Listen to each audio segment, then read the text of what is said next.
bienvenue à ce 3e festival de Mediapart. Il aurait dû avoir lieu en 2020, mais nous savons tous ce qui nous est arrivé en 2020, donc il a été retardé plusieurs fois et finalement il se tient non pas au printemps comme d'habitude, mais en cet automne 2021. On commence avec ce premier débat qu'on a volontairement choisi parce qu'il est emblématique du moment dans lequel nous sommes.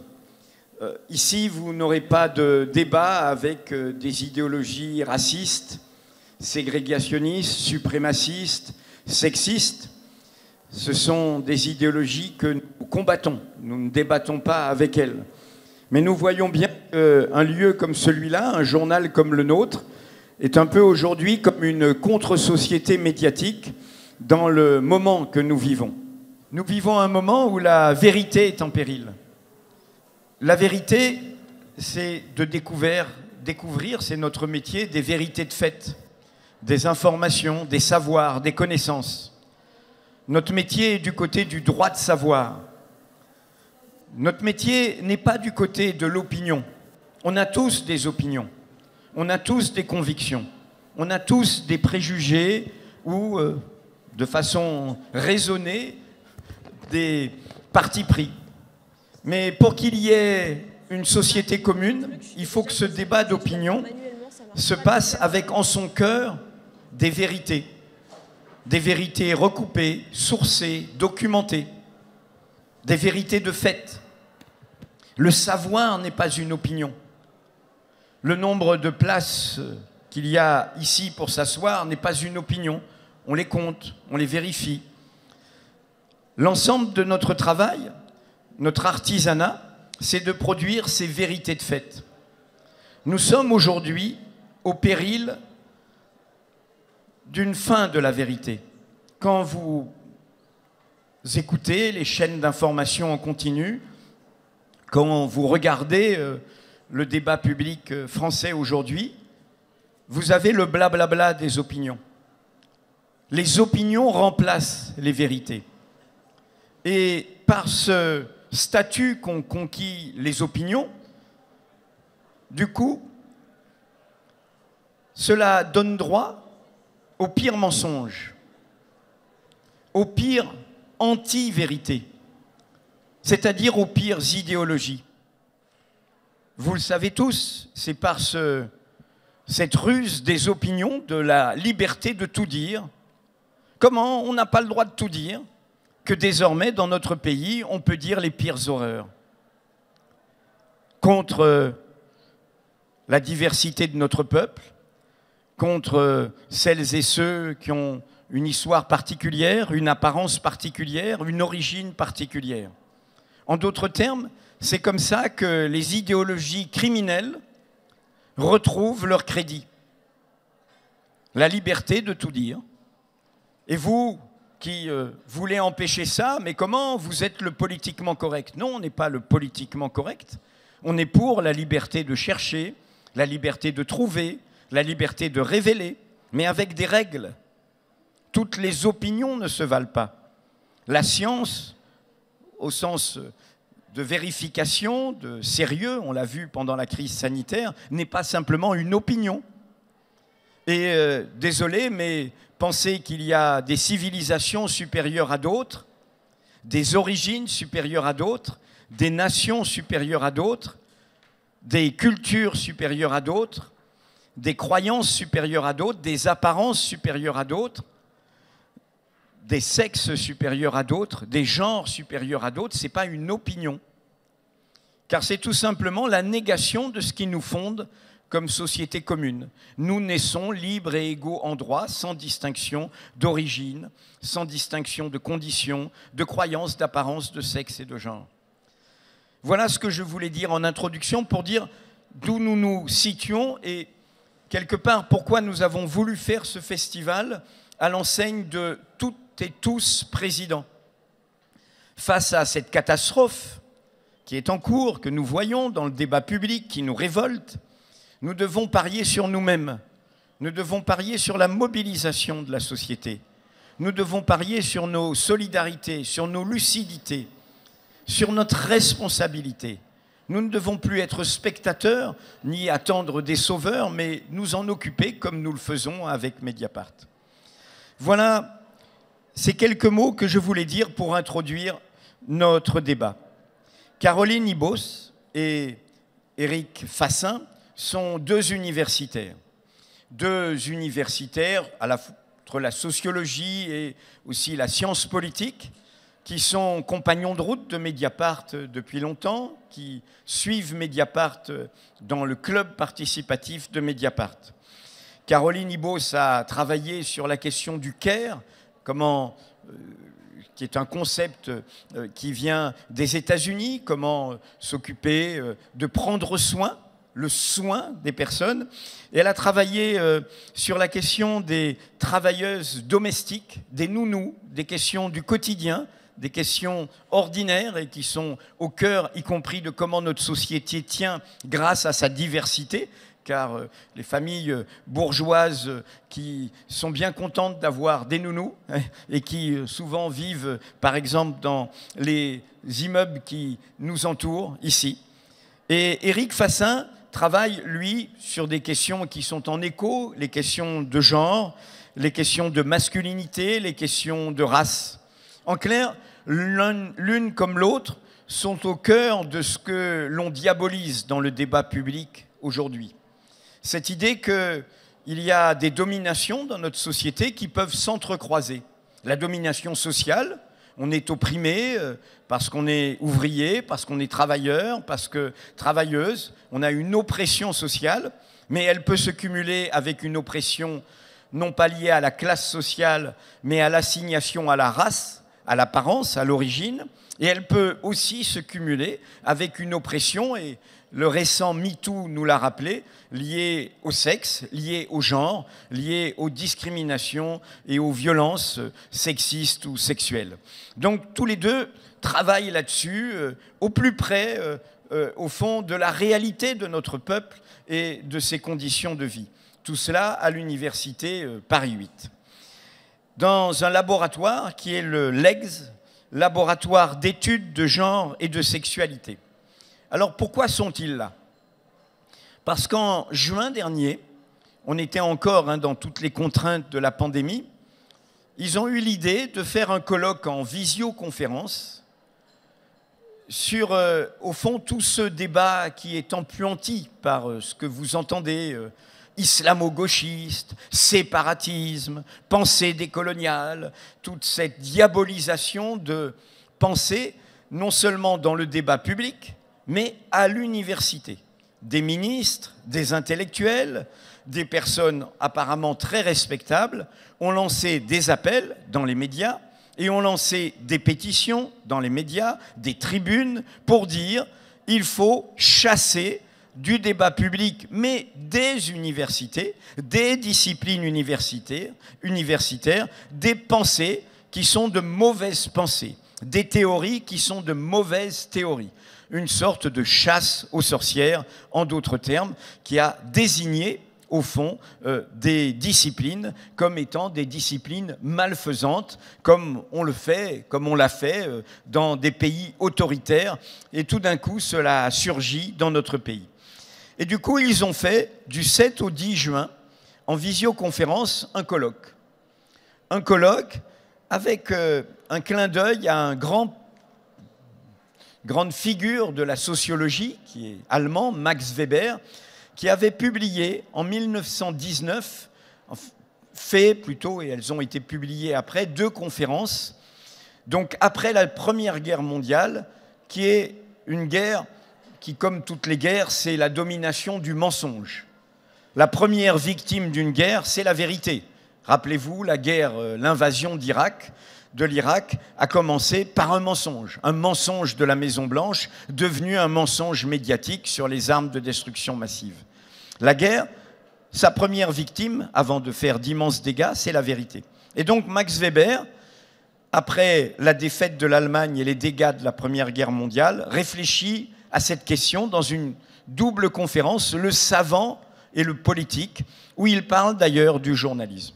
Et donc le colloque qu'ont organisé Caroline Ibos et Éric Fassin, Ils l'ont appelé La savante et le politique. Clin d'œil à notre époque où, justement, il n'y a pas qu'un monde d'hommes et nous sommes aussi dans ce que les autres voient comme un diable, l'intersectionnalité. Ça veut tout simplement dire que on a, encore une fois, on entrecroise des questions qui se complètent, qui parfois sont diverses, de domination, de résistance et d'oppression. Et le club de Mediapart, l'équipe du club de Mediapart, avec notamment à la manette Sabrina Cassa, a décidé d'en faire un livre. Ce colloque, on l'a diffusé tout l'été, avec ses vidéos, avec ses textes et tout, et on en a fait un e-book que vous pouvez télécharger. Vous verrez en vous baladant qu'il y a des... C'est très à la mode, il y a des QR codes partout hein, pour aller vous balader sur Mediapart. Parenthèse, hein, c'est en accès gratuit tout le week-end. Et si vous n'êtes pas abonné, c'est 6 mois, 20 €, exceptionnellement jusqu'à demain minuit. Après, je ne fais plus de pages de publicité. Bon. Et donc, vous pouvez télécharger cet e-book qui est immensément riche, qui s'appelle « La savante et le politique » et dont le sous-titre, c'est « Défense et illustration des libertés académiques ». Vous voyez bien quel est le point de rencontre entre nous. Je vous ai expliqué que nous, notre métier, c'est d'apporter des vérités de fait, de mettre ces vérités au cœur du débat d'opinion. C'est ça notre profession. Notre profession, ce n'est pas le blabla des opinions, ça appartient à tout le monde. Et il y en a des pertinentes, mais il y en a des très folles. Notre métier, c'est d'apporter des informations vérifiées, recoupées, ces petites vérités de fait. Le métier des universitaires, des chercheurs, c'est d'apporter d'autres vérités de fait, par des enquêtes de plus longue durée, par des recherches en laboratoire, d'apporter des savoirs, des connaissances. Et l'enjeu commun que nous avons, c'est de vivre une offensive idéologique, une offensive terrible hein, contre la presse indépendante, mais contre les libertés académiques, contre la liberté de chercher, au nom de préjugés idéologiques. Au fond, il n'y aurait plus qu'un dogme qui est ce que pense l'État, ce que pense le ministre de l'Éducation, ce que pense le ministre de la Recherche. Et c'est ça qui nous rassemble ici. Et on s'est dit, en voyant la richesse de cet e-book, qu'il fallait commencer dans le moment que nous vivons. C'est un peu un sujet austère, hein, on n'a pas choisi un grand débat polémique, hein, on a choisi de réfléchir, eh bien, de commencer par cela. Je m'arrête, j'ai fait une très longue introduction, maintenant je ne suis plus qu'un monsieur loyal. On va d'abord échanger ensemble, et après, vous pourrez intervenir. On a au total, on a commencé à 11h30 et on a jusqu'à 13h30. Donc, on a encore près de 2 heures ensemble. Je vais commencer par vous, Caroline. Pourquoi, j'ai dit ce qui nous rassemble, mais l'initiative est d'abord venue de vous. Pourquoi avoir fait ce colloque ? Comment l'avez-vous conçu ? Il y a si je ne me trompe, plus d'une trentaine d'interventions, de contributions. Il y a à peu près tous les domaines des sciences humaines qui sont représentés.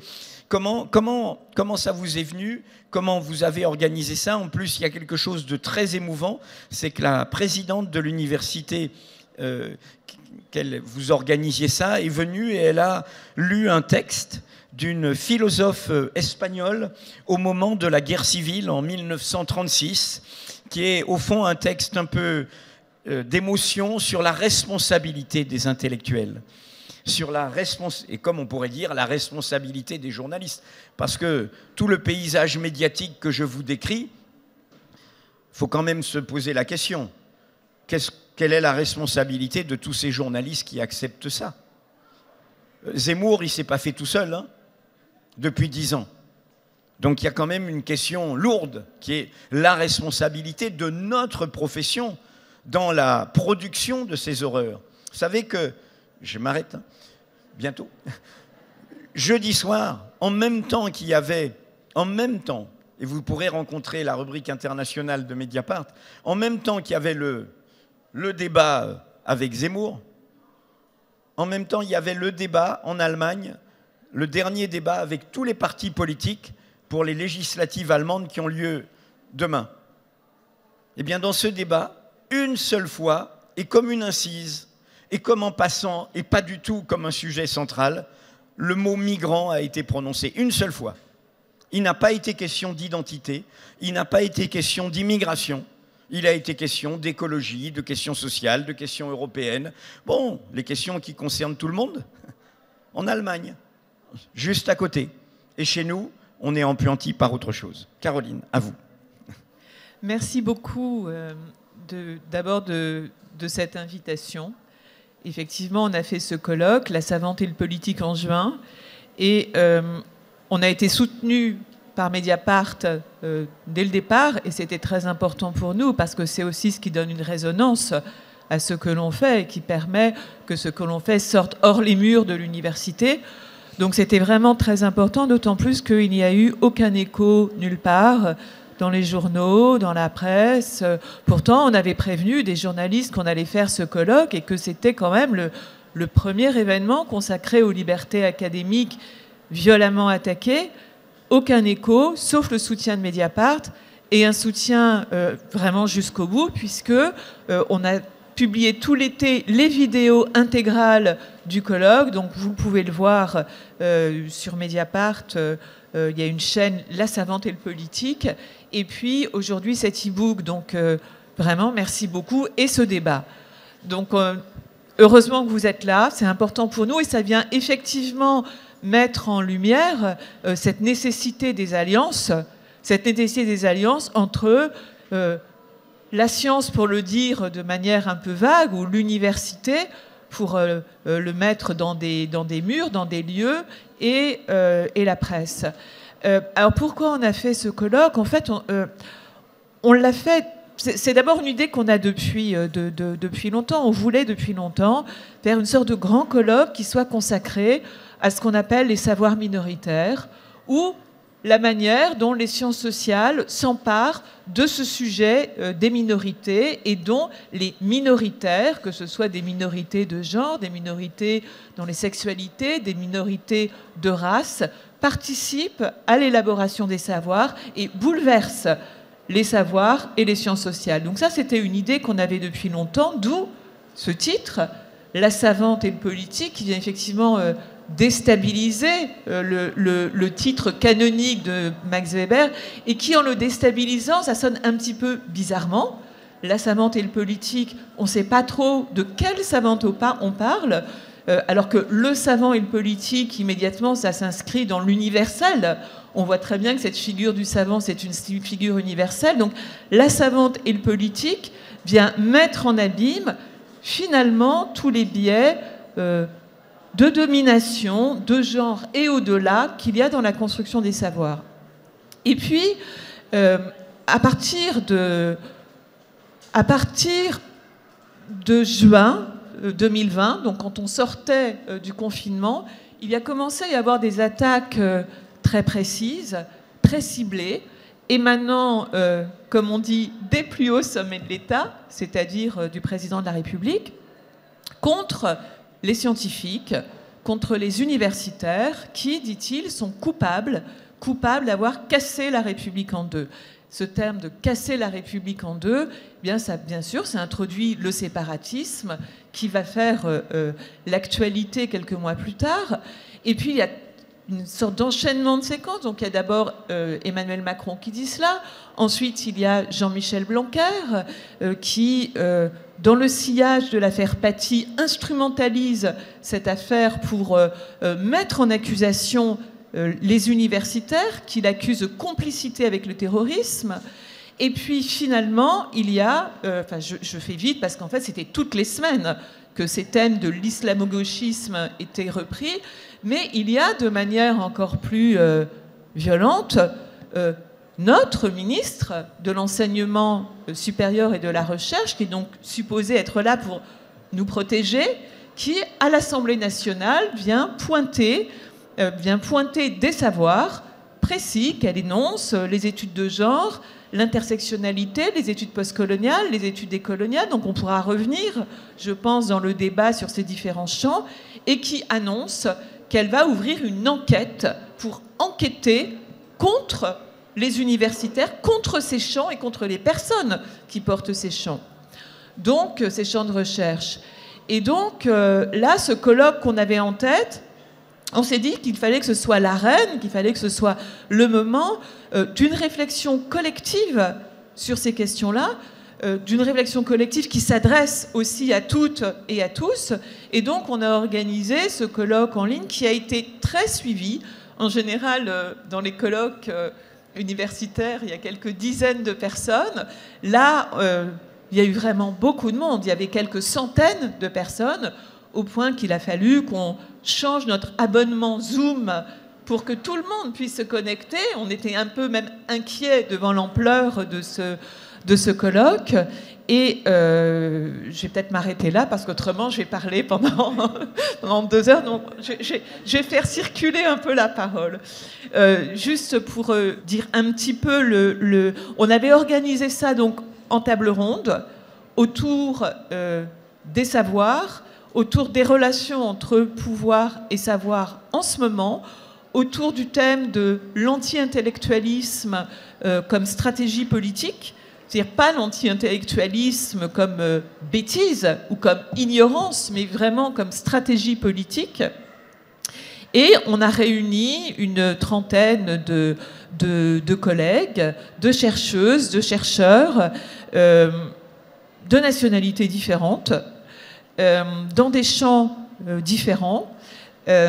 Et on a discuté. Et en fait, ce que tous ces collègues, et au-delà, bien sûr, la parole a circulé, c'est-à-dire que les personnes qui étaient les auditrices et les auditeurs aussi ont beaucoup discuté, c'est que, en fait, cette espèce de moment collectif d'échange, ça nous a fait beaucoup de bien.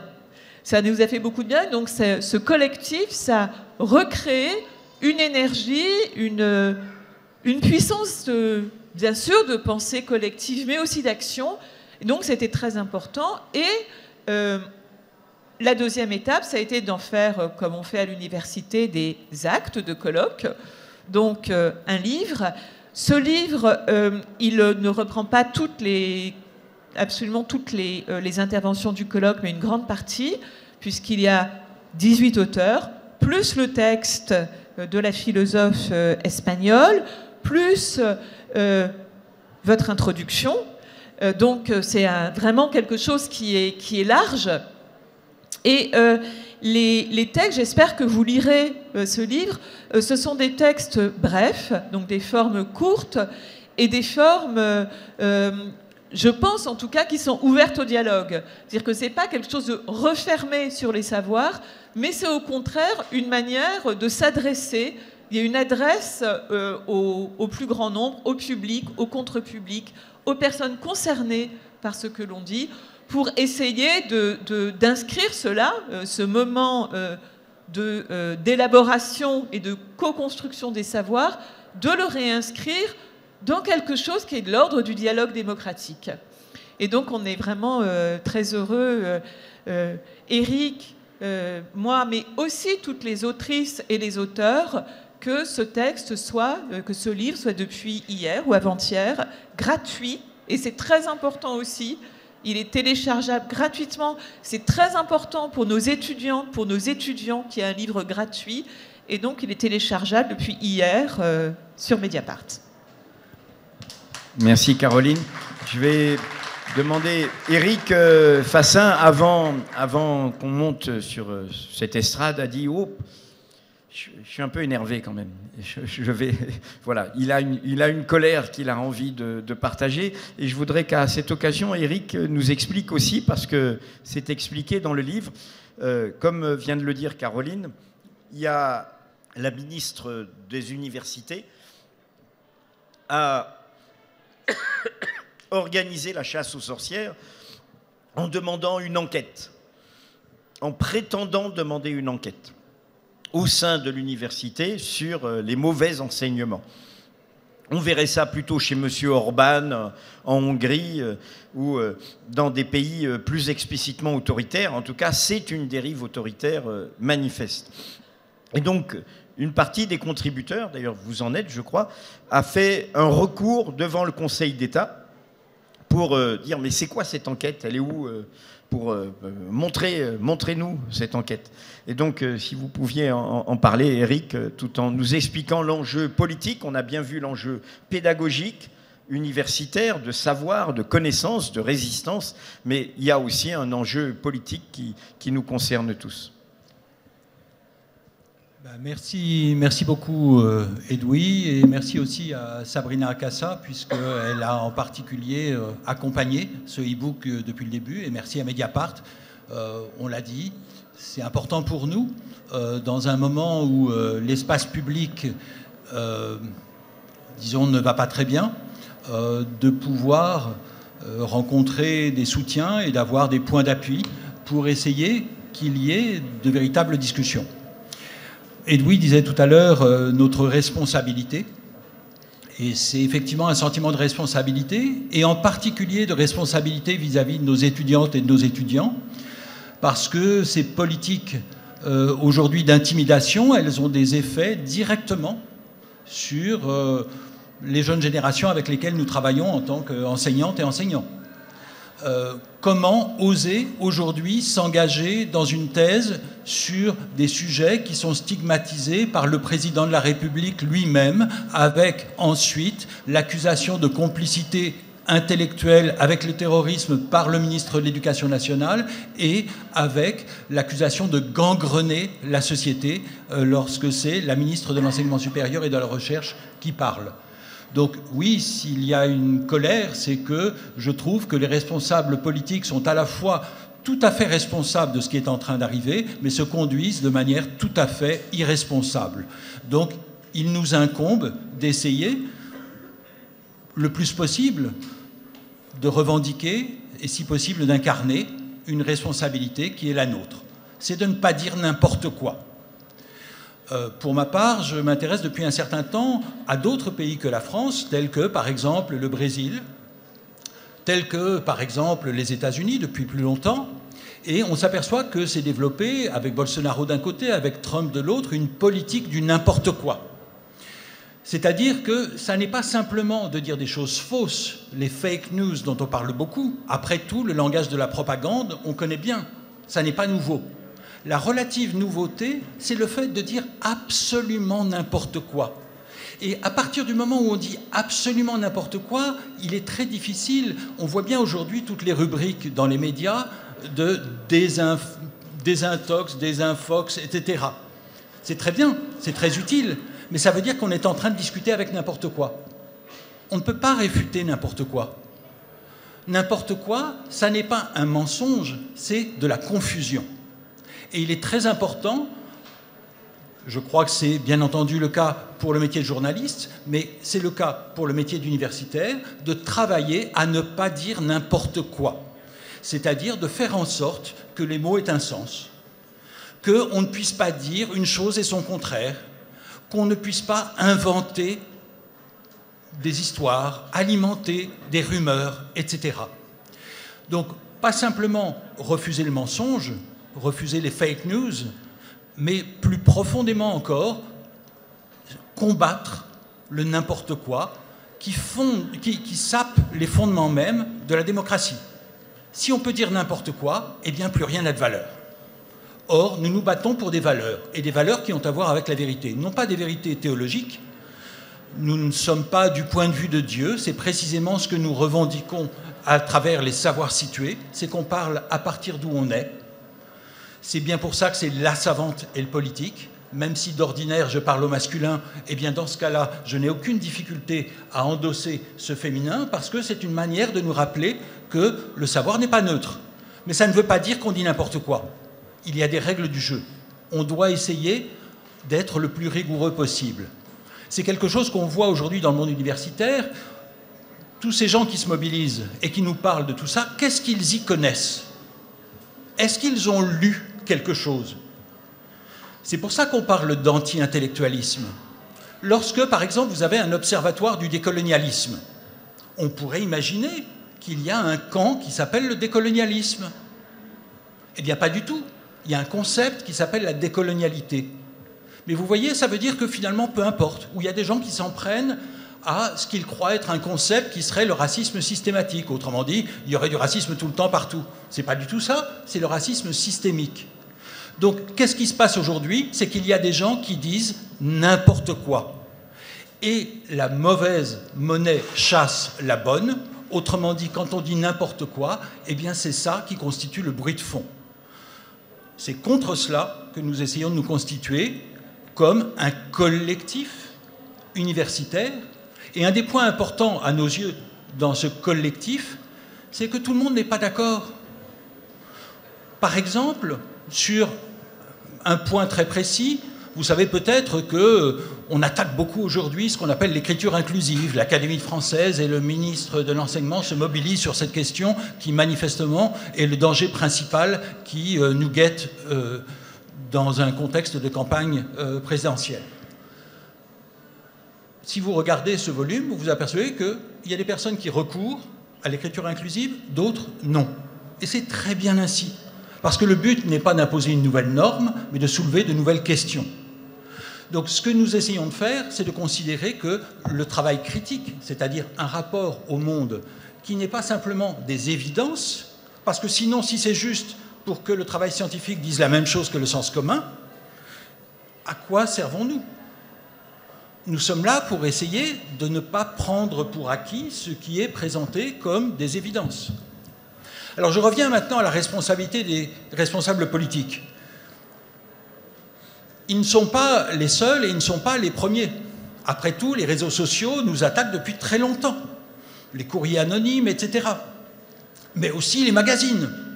Par exemple, personnellement, Le Point, il y a 5 ans environ, titrait sur ces idéologues qui incitent à la guerre civile et me faisait figurer en titre aux côtés de Zemmour et de Soral. Il y a une responsabilité des médias. Et je cite Le Point, mais bien sûr Marianne, bien sûr Valeurs Actuelles, Causeur, j'en passe, comme l'Express, et il y en aurait beaucoup d'autres. Donc il y a une responsabilité, et je ne parle même pas de la télévision. Donc il y a une responsabilité des médias et des réseaux sociaux. Mais là, nous voulons pointer d'abord la responsabilité des responsables politiques. L'anti-intellectualisme des politiques, il est très important. On l'avait déjà vu avec Nicolas Sarkozy, qui avait lancé cette idée que expliquer, c'est déjà justifié. Autrement dit, il ne faut pas essayer de comprendre. Ou plus exactement, ce que ça veut dire, c'est l'État qui va fixer le sens des choses. C'est une formule qui a été reprise ensuite par Manuel Valls. Et c'est quelque chose qui débouche aujourd'hui sur l'idée de complicité intellectuelle avec le terrorisme. Ça, c'est de l'anti-intellectualisme, parce que ça veut dire que se poser des questions serait dangereux pour la nation. Ce que nous disons, c'est que se poser des questions est bon pour la démocratie.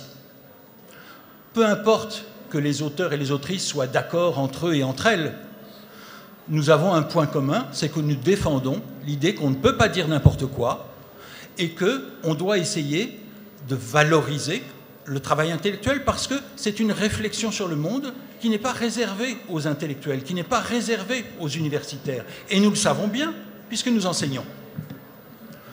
Nous avons une fonction pédagogique, nous sommes payés par l'État et nous essayons de rendre des comptes à l'État, mais pas à nos gouvernants. Nos gouvernants ne sont pas nos supérieurs hiérarchiques. Il est très important que ce qui se passe dans d'autres pays, comme la Hongrie, ça a été rappelé, mais comme dans beaucoup d'autres pays, on voit les conservateurs au Royaume-Uni qui lancent des attaques contre les études critiques sur la race. On le voit aux États-Unis, au Brésil, en Hongrie, etc., etc. On le voit un peu partout. Je crois qu'il est très important aujourd'hui, pour nous, universitaires, de défendre ces exigences, mais pour tout le monde, de comprendre qu'il ne s'agit pas de corporatisme ici. L'enjeu, c'est à proprement parler la démocratie. Je n'ai pas répondu sur le recours, mais peut-être que Caroline va le faire. Non, mais on va y revenir de toute façon. Et moi, j'avais... Vous pouvez répondre sur le recours, mais j'avais une question en écho à ce que vient de dire Éric Fassin, Caroline Boss. Il y a la responsabilité des politiques, il y a la responsabilité du système médiatique, mais il y a quelque chose qui a été nouveau dans cette offensive depuis 2 ans, et qui est vraiment, même si on en avait quelques linéaments, quelques indices, qui est le fait de voir des figures intellectuelles, pas mineures, pour certaines ayant une œuvre conséquente. Je pense à Pierre Nora, comme historien, aujourd'hui académicien, les lieux de mémoire, figure du monde des historiens et des livres d'histoire publiés dans une maison d'édition prestigieuse, Gallimard. Et lui et d'autres ont donc signé ensemble un appel, à la fois dans le Figaro, dans Le Monde, contre ce que vous défendez, pour dire qu'il faut chasser ces mauvaises pensées de l'université. Comment expliquez-vous que des gens qui ont vécu les débats des années 50, 60, je rappelle, Pierre Nora était condisciple de Pierre Vidal-Naquet, qui est une grande figure de la pensée critique, un historien, ils étaient condisciples ensemble. Ce sont des gens qui ont grandi dans tous ces débats des années 50, 60, 70, 80. Ils savent bien qu'ils ont connu le stalinisme. Ils ont connu la tentation politique d'imposer des savoirs, d'imposer une ligne à la recherche. Et comment comprenez-vous, quel que soit leur désaccord politique avec vous, que des gens comme ça puissent signer un texte appelant à ce qu'il faut bien appeler une chasse aux sorcières? Comment expliquer ça? Je cite juste ce nom de Pierre Nora, qui est je dirais, le plus institutionnel de tous ceux qui ont signé, mais il y en aurait plein d'autres. Comment expliquer? Parce que c'est comme si ils larguaient les valeurs, vous parliez de valeurs tout à l'heure, les valeurs qu'ils ont défendues dans leur métier d'éditeur, dans leur métier d'historien, avec des audaces. Comment expliquez-vous qu'ils aient basculé à ce point, j'allais dire, du côté obscur de la force? Pour expliquer, il faut comprendre, et c'est pas excuser. Voilà. Alors c'est un peu difficile, je suis d'accord qu'on a d'abord un effet de sidération et que probablement il faudrait prendre chacun de ces cas et voir les trajectoires intellectuelles, voir les itinéraires, voir à quel moment il y a des bifurcations et faire ça de manière assez précise. Donc là, je ne vais pas le faire. D'abord, je ne suis pas sociologue des élites académiques. Mais je vais peut-être essayer de donner une hypothèse, donc pas une opinion, mais une hypothèse. Je pense que ces personnes défendent des privilèges dans l'université.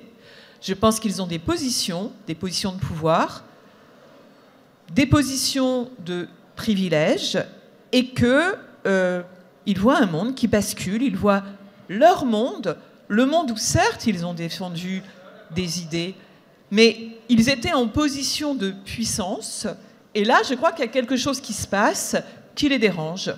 Et il me semble que ce qui les dérange, eh bien, c'est que des personnes qui n'avaient pas accès à l'université, qui n'avaient pas accès au laboratoire de recherche, qui n'avaient pas accès aux thèses, maintenant y ont accès. Et ces personnes, alors c'est des femmes, et ça, je pense qu'il y a une grande dimension sexiste dans tout cela, mais c'est aussi des gens, des minorités racisées. Et donc je crois que cette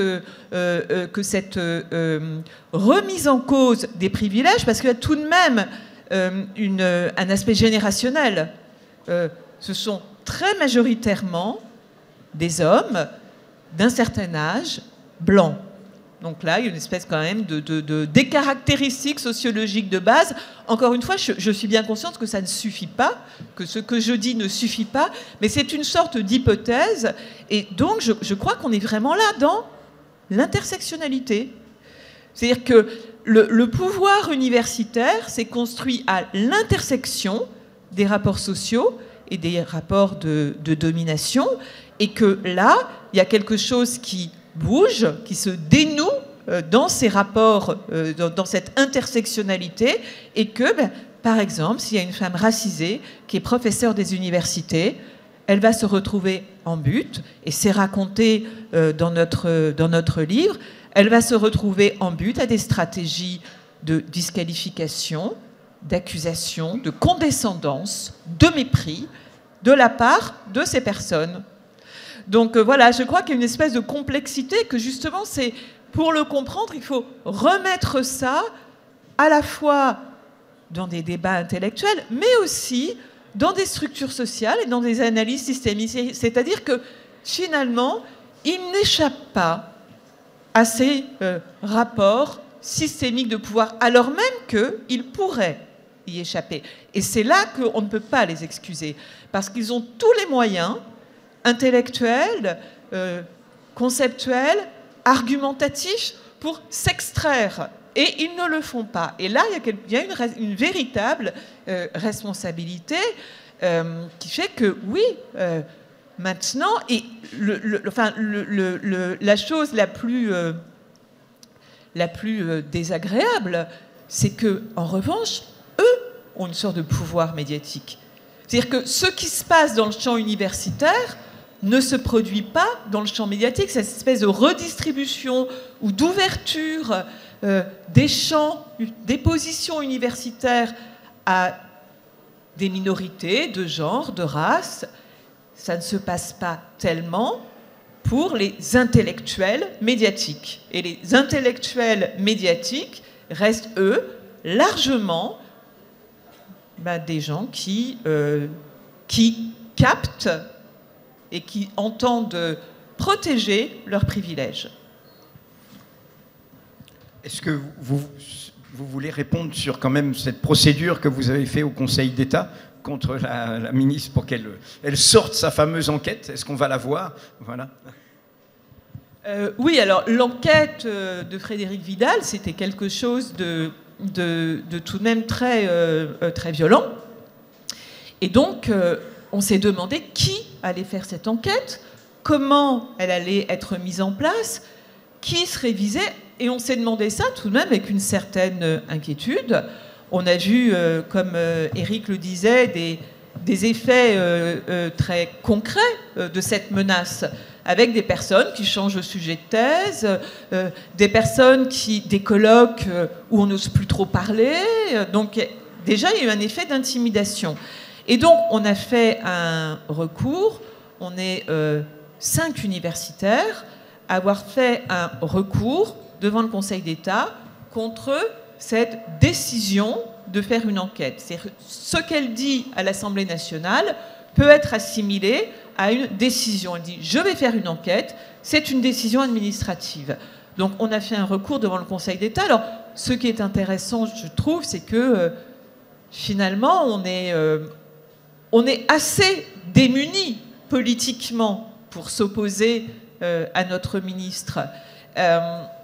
Les mouvements sociaux sont quand même un petit peu affaiblis, même si beaucoup de gens, finalement, ont envie de s'y opposer.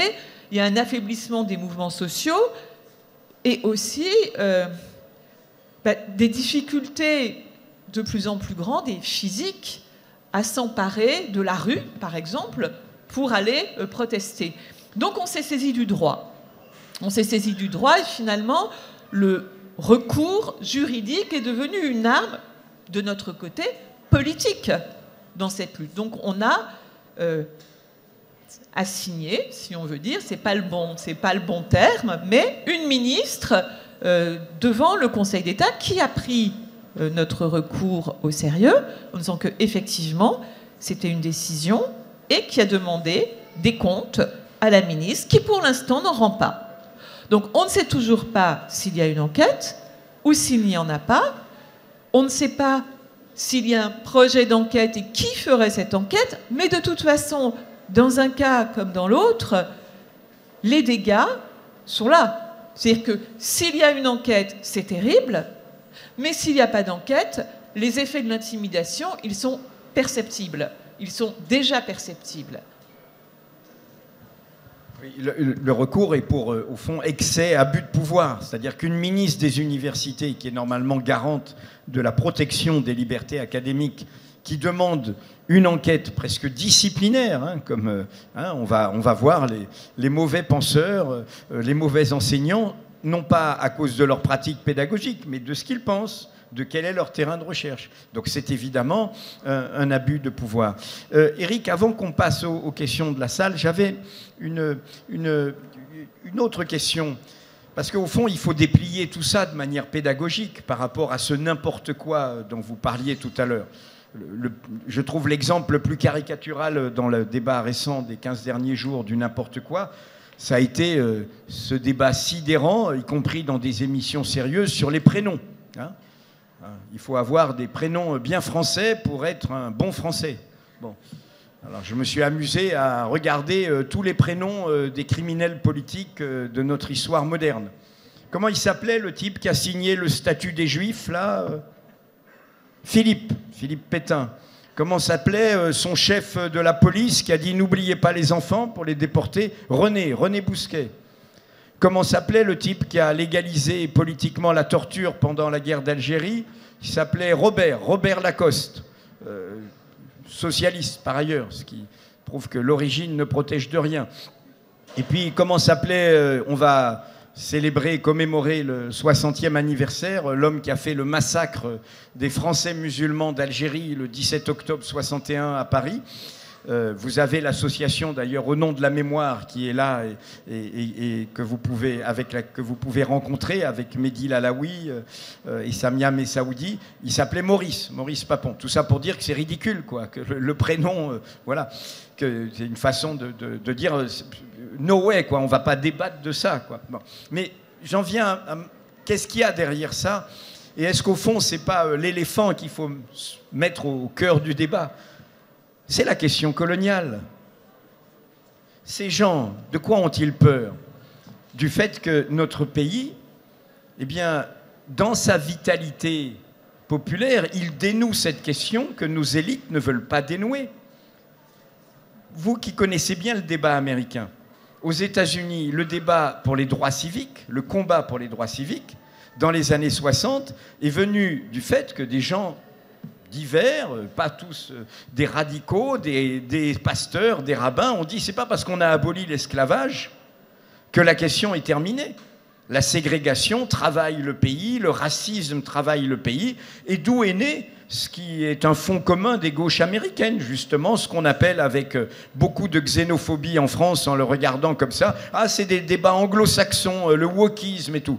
Simplement cette idée que oui, ça pèse. Il n'y a pas que l'oppression sociale, il y a l'oppression liée à l'origine, et ainsi de suite, ce que représente politiquement une Alessandria Octavio-Cortez dans le débat américain, mais qui est un fond commun de la gauche.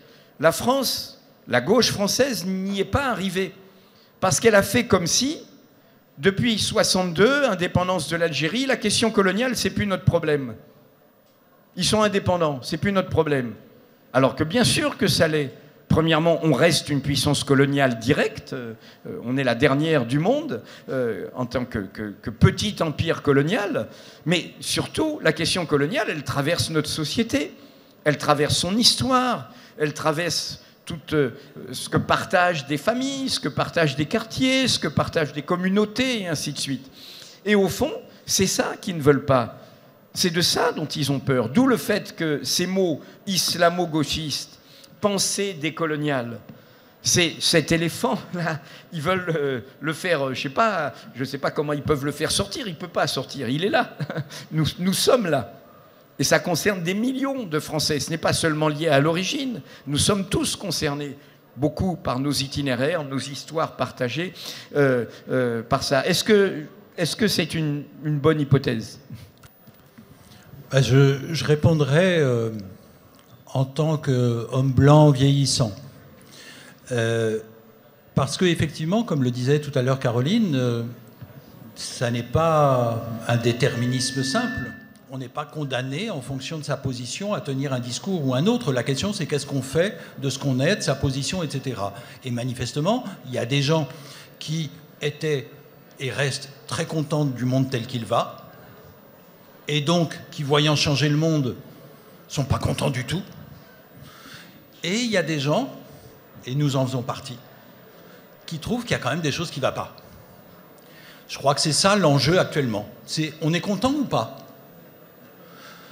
Donc on est mécontent, nous. Et je crois que il y a la question coloniale, avec son avatar, la question raciale, et il y a aussi la question du genre ou la question sexuelle. Les deux se croisent aujourd'hui de manière très claire. Qu'est-ce qu'on a vu au début des années 2010? Toute la campagne contre la supposée théorie du genre, qui n'était pas seulement française.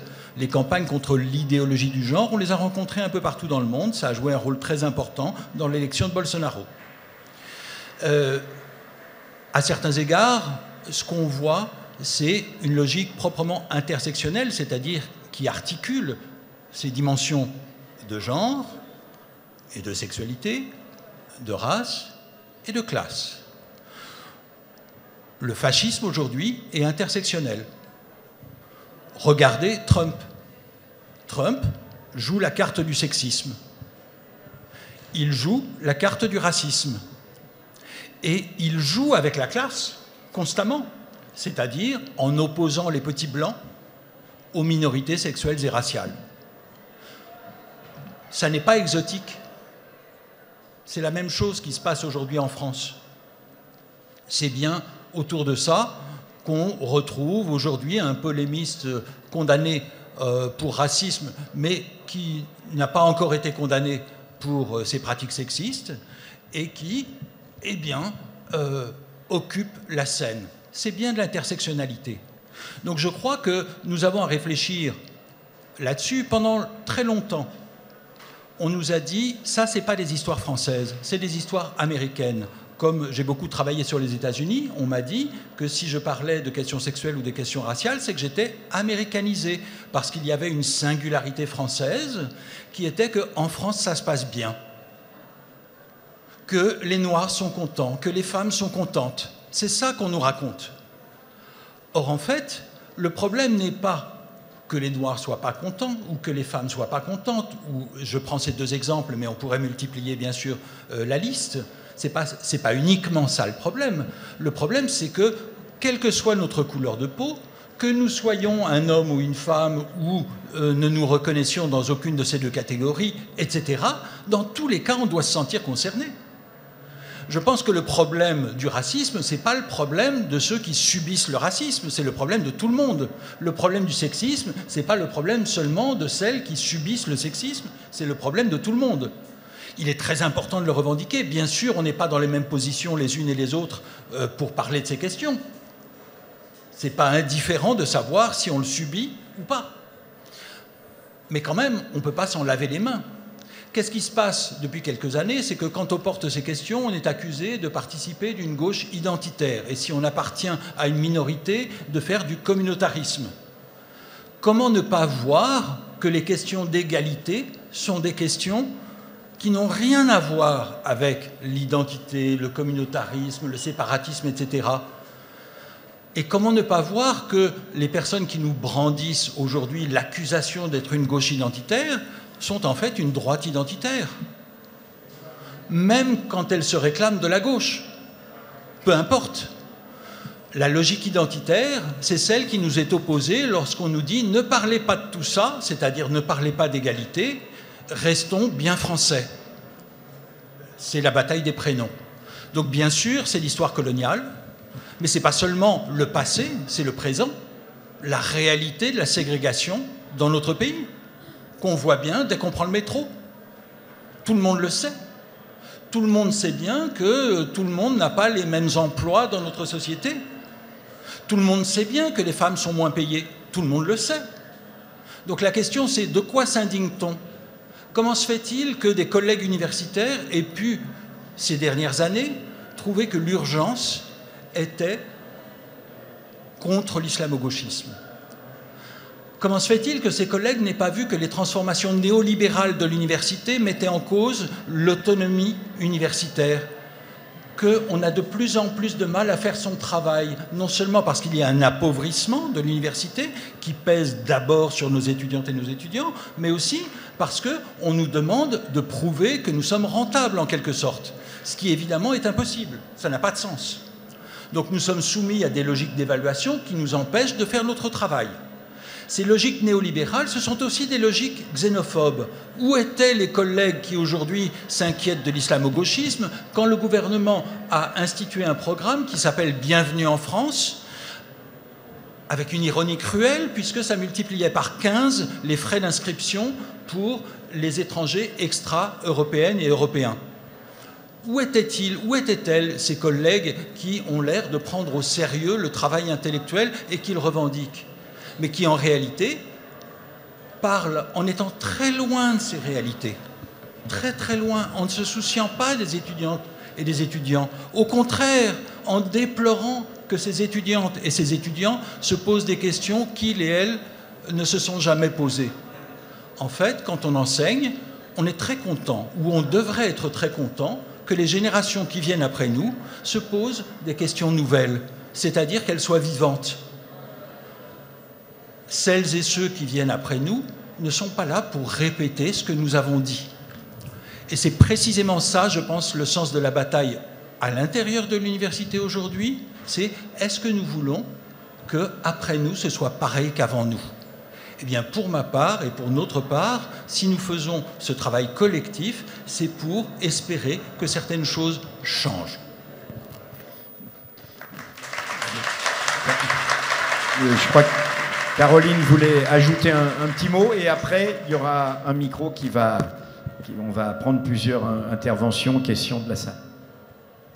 Oui, sur la question du colonialisme, je vais d'abord rappeler que la ministre cible l'intersectionnalité, le genre, le post-colonialisme et les études décoloniales. Donc effectivement, c'est là. Et d'autre part, la première intervention, enfin, le moment où Emmanuel Macron commence à se saisir de ces thématiques, c'est 3 jours après les manifestations, les 2 très grandes manifestations organisées par le comité Adama Traoré, qui réunissent 10 000 personnes, la première devant le tribunal de grande instance de Paris, qui est donc à la frontière des quartiers populaires, et place de la République. Et Éric et moi, on y était ensemble, place de la République. C'était un moment extrêmement important et très émouvant parce qu'il y avait donc essentiellement des personnes jeunes, racisées, nassées par la police, donc on était extrêmement serrés, et nous on se taisait, mais qu'est-ce qu'ils disaient?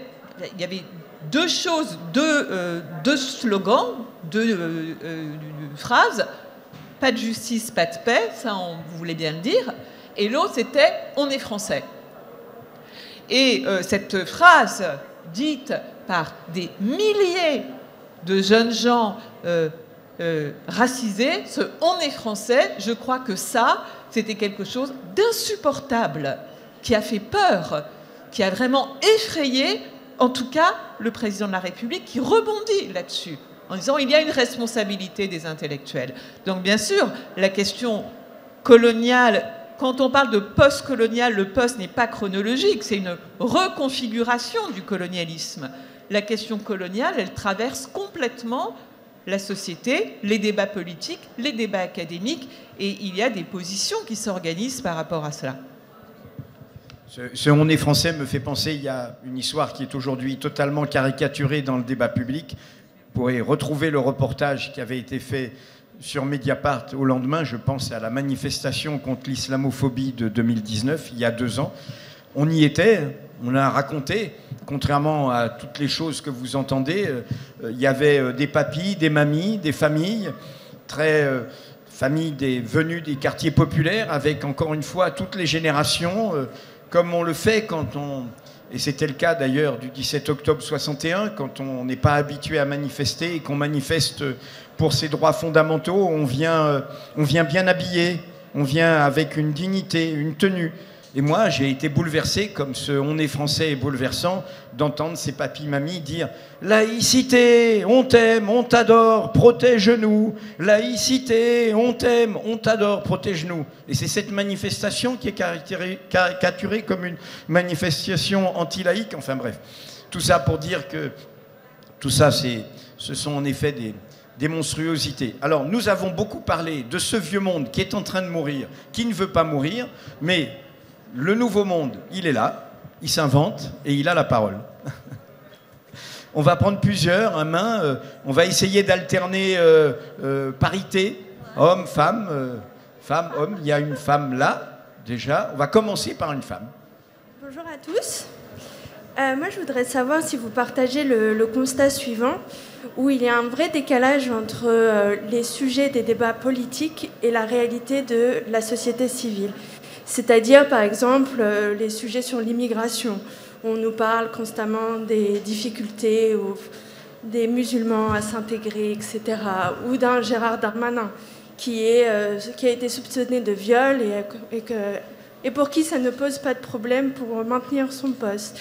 Et donc ce type de posture et ces débats politiques qui tournent à l'obsessionnel et la société civile. Moi, par exemple, j'ai un peu plus de 30 ans. Et entre aujourd'hui et il y a 10 ans, il y a beaucoup de choses qui ont beaucoup changé de façon ultra positive. Moi, je suis d'origine maghrébine. La quantité, le nombre de mariages mixtes entre des gens comme moi, au sein de différentes classes sociales, ou par exemple dans la réalité de l'entreprise, entre mes premiers stages et aujourd'hui, quand je regarde un organigramme, c'est complètement différent. Il y a des gens issus de la diversité à des postes de plus en plus élevés. La place des femmes change au sein de l'entreprise aussi. Donc moi, je n'arrive pas à me l'expliquer. Et donc, je serais bien contente d'avoir votre avis et surtout savoir si vous partagez ce constat d'un décalage qui est très, très profond et qui me rend personnellement triste. Parce que les choses positives qui sont à l'œuvre, elles ne sont pas célébrées, on n'en parle pas. Merci beaucoup. On va prendre monsieur au premier rang, là. Voilà. Alors j'ai une première question pour Madame Ibos. C'est concernant la question coloniale sur les programmes scolaires. Est-ce que c'est une question qui revient souvent sur le devant de la scène, les programmes scolaires à l'école, et notamment la guerre d'Algérie? Alors, est-ce que vous considérez qu'aujourd'hui, la principale raison qui pousse à avoir cette scission dans la société entre le passé colonial des parents, des grands-parents et la réalité aujourd'hui du débat public est due aux programmes scolaires aujourd'hui qui n'en font pas assez, notamment sur la question de la guerre d'Algérie? Deuxième question pour Monsieur Fassin, c'est concernant donc la question du grand remplacement. Vous avez évoqué Monsieur Zemmour, mais on aurait pu citer Monsieur Houellebecq également, Monsieur Camus, sur cette question-là. Alors, est-ce que vous ne craignez pas que ce débat, ou en tout cas cette question du grand remplacement, soit présente fortement dans les débats entre les étudiants, et notamment en cette année de présidentielle? Dernière question, dernière interpellation, parce que j'étais très intéressé par la question de Madame juste avant, qui mettait en évidence effectivement des personnes de confession musulmane, et notamment des femmes qui accèdent à des postes importants en entreprise. Je suis également de confession musulmane, issu d'immigration, et j'ai moins de 30 ans. Alors effectivement, ce constat-là existe, et j'ai peut-être l'avis demandé à M. Plenel sur la question effectivement des femmes qui souhaitent accéder à des postes importants en entreprise, mais qui sont freinés par ce qu'on peut appeler le foulard islamique ou la question du hijab en arabe. Alors est-ce que vous considérez aujourd'hui que cette question-là n'est pas assez défendue par les intellectuels, notamment de gauche, qui devraient la défendre davantage, puisqu'aujourd'hui, il y a une perception du droit en fait, qui est plus importante que le droit, et je pense que le commun des Français aujourd'hui, en tout cas beaucoup de personnes, ne savent pas, par exemple, que le foulard est autorisé à l'université, mais n'est pas autorisé dans le secondaire ou dans le primaire. Voilà. Merci pour vos réponses. On prend deux autres questions. Il y a madame là, voilà, et puis monsieur au deuxième rang. Voilà. Il y a 5 ans, quelques jours avant du deuxième tour de présidentielle, vous nous avez prévenu contre les dangers d'avoir un gouvernement d'extrême droite en 2022. Où nous en sommes aujourd'hui? Qu'est-ce que vous croyez maintenant, quelques mois avant de la date? Ce danger est toujours là? Moi, j'avais envie de rebondir sur ce que vous avez dit. Je travaille dans le secteur universitaire. J'entends, et moi aussi j'étais très choquée par ce qui s'est passé, les attaques concernant les libertés académiques. Mais je me demande si finalement, quelque part, c'est pas une bonne chose, dans le sens où il y a une telle peur que finalement il faut une attaque frontale, alors que, pour connaître, vous parlez d'évaluation, je suis dans le secteur aussi des sciences sociales. Nous avons, dans mon laboratoire, été examinés par la Cour des comptes, ce qui est tout à fait normal, et le discours d'un des auditeurs, c'était les sciences sociales, le niveau des sciences sociales en France a baissé. C'était un espèce de leitmotiv. Et ce qu'on sait très simplement, c'est que si l'évaluation n'est pas bonne, on coupe les vivres. Alors, est-ce que finalement, il aurait été possible, de façon très simple, de simplement couper les vivres aux études qui ne plaisent pas, en disant qu'elles sont en déclin et que l'évaluation n'est pas bonne.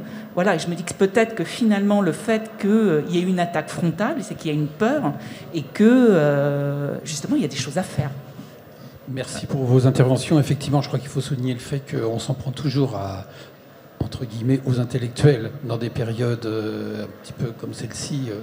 Je ne voudrais pas dire qu'on est dans une ambiance années 30, mais c'est vrai que quand il y a eu le coup d'État en 73 au Chili, on s'en est pris au départ, on a commencé par envoyer les chats contre les étudiants. Donc, et la plupart du temps, quand on critique l'université, je m'aperçois que ce sont de la part de gens qui ont pratiquement jamais mis les pieds, donc c'est un peu un problème. Moi, ce qui me pose problème, c'est pas de se battre contre l'extrême droite, ça on sait le faire, mais le débat, il est aussi très compliqué par le fait qu'il y a aussi des gens qui se réclament de la notion d'universalisme et des Lumières. Vous avez parlé de Marianne. Pour moi, Marianne et Valeurs Actuelles, c'est pas pareil. Caroline Fourest et Zemmour, c'est pas pareil. Il faut pas, à mon avis, faut être un petit peu, voilà, faut pas mettre tout le monde dans le même sac. Hein, c'est pour ça que le débat est difficile aussi. Il y a des nuances. Bon. Et donc, je crois que ce qui m'inquiète, c'est que justement, il y a une partie de gens qui ont des grandes idées et qui ont glissé. Et alors, moi, une des explications, mais je ne sais pas si vous serez d'accord avec moi, c'est quand même l'attentat contre Charlie Hebdo. C'est le 13 novembre. J'ai des amis qui ont basculé à ce moment-là, qui se sont dit mais c'est pas possible, quoi. Donc on peut pas. Il faut. Voilà, on était tolérants jusqu'ici, mais là maintenant c'est fini. Et quand j'ai eu une discussion l'autre jour avec quelqu'un qui se réclame des Lumières, qui se considère comme une, ouvrez les guillemets, sentinelle de la République. Et je lui dis, mais est-ce que cette expression-là, islamo-gauchiste, la expression un peu globalisante, ça vous fait pas un peu penser à judéo-maçonnique? Et il m'a dit, non, ça n'a rien à voir. Donc c'est là que je suis un petit peu inquiet. C'est que je pense que, je ne sais pas qui disait, l'histoire nous a appris que nous n'avons rien appris de l'histoire, mais je crois que certains feraient bien de lire un petit peu ce qui s'est passé en France. Voilà. Donc c'est ça qui m'inquiète un petit peu, c'est qu'on peut se revendiquer de l'universalisme, et c'est cette notion d'universalisme qu'on nous jette à la figure souvent, en disant voilà, bah oui, vous n'êtes pas universaliste, vous finalement vous êtes contre les Lumières, vous avec vos universitaires là, et voilà. Et le débat, et personnellement, j'ai pas toujours tous les arguments. Ok, merci. Tout ça, il y a beaucoup de questions très riches, et cette dernière, qui veut commencer? Éric. Un mot d'abord peut-être sur le dernier point, universalisme. Vous l'avez entendu, j'ai essayé de souligner le fait qu'on parlait d'égalité et pas d'identité. Il me semble que l'égalité, il n'y a pas plus universaliste, il n'y a pas plus républicain, il n'y a pas plus démocratique. On voit bien que la bataille, elle se joue effectivement dans ce registre aujourd'hui, par exemple autour du mot laïcité, puisque de fait, comme le rappelait Edoui Plenel tout à l'heure, les manifestants contre l'islamophobie se réclamaient de la laïcité.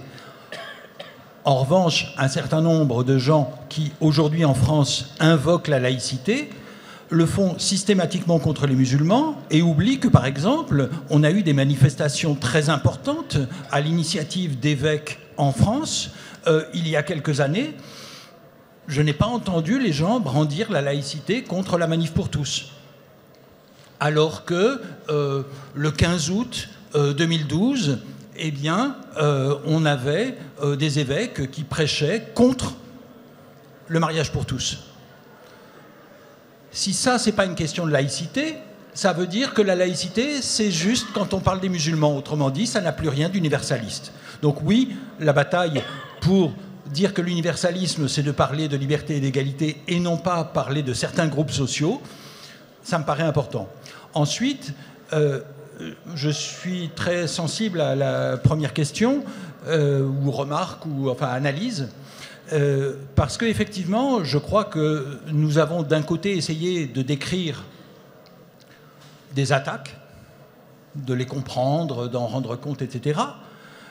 Mais nous avons aussi essayé de parler de mobilisation et du fait que un de nos points d'appui, c'est que nous avons des étudiantes, des étudiants pour qui ces questions sont bien réelles, qui comprennent de quoi on parle, qui se disent c'est quand même bizarre qu'on raconte n'importe quoi dans l'espace public. D'ailleurs, c'est vrai aussi de manière internationale. Il faut se rendre compte qu'aujourd'hui, ce sont les universitaires du Brésil et de Turquie et d'autres pays qui nous soutiennent. Ce renversement par rapport à des clichés sur la France démocratique et d'autres pays qui seraient condamnés à l'autoritarisme, eh bien, je crois qu'on le voit aujourd'hui dans le monde universitaire. Mais ce que ça veut dire, et donc, à mes yeux, c'est très important, c'est que si on veut avoir une lecture qui ne soit pas entièrement pessimiste de l'actualité, eh bien, c'est le fait que ce qui se passe, tout ce dont on vient de parler, c'est une réaction contre le fait qu'il se passe des choses. Par exemple, contre le fait que, effectivement, de nouvelles voix émergent et qui n'ont pas forcément mon visage. Et je pense que c'est une très bonne chose. Simplement, manifestement, il y a des gens qui s'en inquiètent. C'est-à-dire, tant qu'il y avait des gens qui avaient mon visage, qui pouvaient protester, c'était pas trop gênant, mais à partir du moment où c'est pas avec la même tête, là, il y a une inquiétude. Mais ça veut dire que ça bouge. La colère, l'inquiétude, la panique d'un certain nombre de gens qui sont éloignés de la réalité, c'est parce que le monde leur échappe. C'est plus le même monde. Donc oui, il y a de bonnes raisons d'être optimiste. Mais quand même, pour ne pas minimiser totalement la situation, oui, par rapport à la question que posait votre voisine ou à sa remarque, le monde néolibéral aujourd'hui se conjugue à ce monde identitaire de droite parce que, effectivement, on ne nous interdira pas forcément de faire ce que nous faisons. En revanche, vous avez peut-être entendu Marlène Schiappa qui intervenait sur ce débat en disant que apparemment tous les financements vont aux gens qui travaillent sur tout ça. Quand on est dans ce domaine, on est sidéré qu'on puisse dire n'importe quoi à ce point-là, c'est le contraire. C'est qu'en gros, et les financements, qu'est-ce que ça veut dire? Les financements, c'est des possibilités pour des étudiantes et des étudiants de faire des thèses. C'est ça essentiellement, hein. C'est pas de se payer des hôtels ou je sais pas quoi. C'est pour l'essentiel de financer des jeunes chercheuses et chercheurs.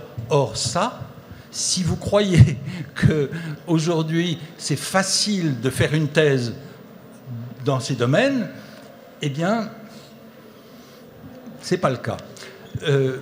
Donc oui, il y a une conjugaison entre une logique néolibérale, on va nous dire « Oh, votre truc, hein, c'est pas très bon », et une logique autoritaire, nationaliste, etc. Avec un point très particulier, c'est qu'on n'arrête pas de nous dire qu'il faudrait que la recherche soit internationale. Et en même temps, on a un président de la République qui s'inquiète de l'américanisation. C'est-à-dire qu'en fait, qu'est-ce qui se passe? Oui, il y a une circulation internationale des idées. Dans le monde intellectuel, dans le monde universitaire, bien sûr, dans notre colloque, il y a des gens qui parlent de loin, de Turquie, du Brésil, des États-Unis, bien sûr, mais constamment. Sur les questions de race ou de genre, ou etc., ce n'est pas juste des discussions avec les États-Unis, c'est avec tous les pays.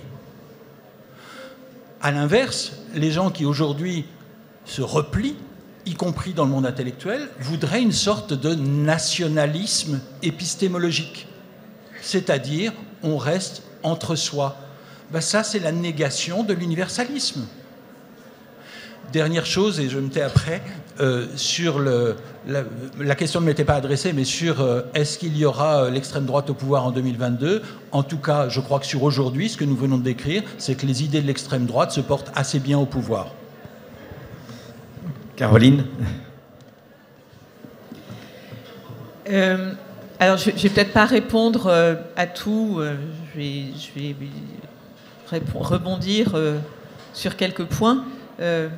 Monsieur, sur l'enseignement du colonialisme, en fait, de la guerre d'Algérie, mais au-delà de l'histoire coloniale française, peut-être qu'effectivement, je ne sais pas exactement comment c'est fait aujourd'hui au lycée. Moi, je n'en ai jamais entendu parler quand j'étais à l'école, au collège, au lycée. Ça a changé. Mes enfants un peu et pas très bien. Mais d'une certaine manière, c'est pas que ça. C'est pas simplement des discours pédagogiques ou scolaires. Je pense que toute cette question du colonialisme, elle est dans des pratiques, elle est dans des institutions, elle est dans le langage, elle est dans les corps, elle est dans les manières d'être. Et précisément, dans notre travail scientifique, c'est ça qu'on essaie de déconstruire. C'est ça qu'on essaie d'analyser. Par où ça passe, par où la domination passe. Et ça passe pas seulement par... je pense que si vous voulez, c'est très bien. Il faut effectivement enseigner ça, l'enseigner bien, l'enseigner au plus juste avec une recherche de vérité.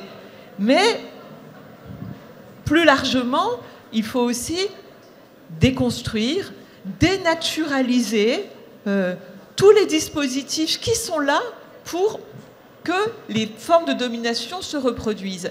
Et ça, c'est en fait le travail qu'on essaie de faire. Edoui Plenel parlait de mon travail sur les travailleuses domestiques en France aujourd'hui, sur les domesticités. Eh bien, effectivement, les travailleuses domestiques sont très largement des femmes migrantes, noires, sans papier. Et ça, c'est intéressant de le travailler dans une continuité historique et aussi dans un contexte social contemporain. Sur la question sur les financements et l'université, d'une certaine manière, pour faire nos recherches, on n'a pas besoin d'argent. On a besoin de très peu d'argent. On ne coûte pas cher. On coûte très peu cher dans des budgets recherche qui sont déjà modestes. On coûte très peu cher. Et effectivement, là où il y a besoin d'argent, c'est pour travailler, c'est-à-dire pour que des personnes puissent vivre de leur activité scientifique. Mais c'est pas pour acheter du matériel, pour voyager. On n'en a pas besoin. On a besoin de livres, d'accès à nos terrains, on a besoin et on a besoin de salaires.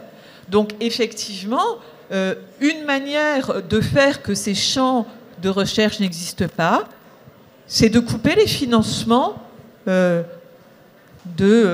contrats doctoraux. Mais ce qui est assez adroit dans cette stratégie ministérielle, c'est qu'il n'y a même pas besoin de couper les financements, puisqu'il y a une manière d'intimider les personnes pour qu'elles ne travaillent pas là-dessus.